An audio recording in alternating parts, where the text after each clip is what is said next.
আসসালামু আলাইকুম গাইস, সবাই কেমন আছেন? আশা করি ভালো আছেন। আমরা এই যে আবার একটা পেঁপের বাগানে চলে আসছি। দেখতে পাচ্ছেন কত সুন্দর ফলন আসছে।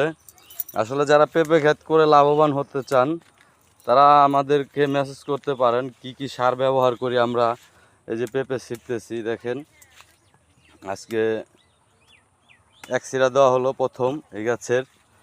তো যারা এই পেঁপে ভালো একটা ফলন করতে চান, দেখেন কতটুক গাছ, কত সুন্দর ফলন আসছে। খুব সুন্দর একটা ফলন আসছে আলহামদুলিল্লাহ, মাশাল্লাহ।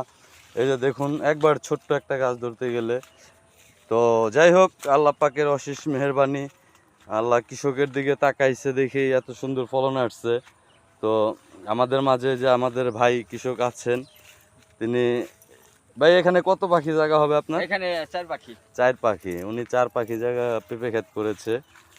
দেখছেন মুখে কি সুন্দর হাসি ওনার, মাশাল্লাহ। আল্লাহ তাকে আরও লাভবান করুক। তো আসলে ভালো ফলন হলে কৃষকের মনও ভালো থাকে। তো যাই হোক, কিছু গাছ একটু নষ্ট হয়ে গেছে। আসলে এটা হলো বৃষ্টি, অনবরত বৃষ্টি হওয়ার কারণে।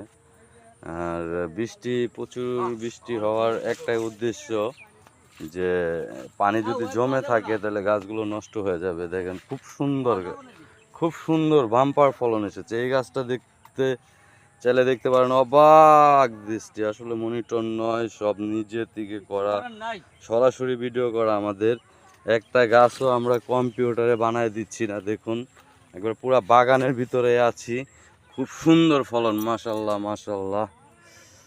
এত সুন্দর ফলন খুব কম হয়। তো যাই হোক, ভালো ফলন কৃষকের ভালো মন। তো দেখতে পাচ্ছেন আসলে অনেক গাছে অনেক সুন্দর সুন্দর মাল হয়েছে। এবার আমরা মালগুলো একটু হাতে হাতে ছিঁড়বো। Hi guys.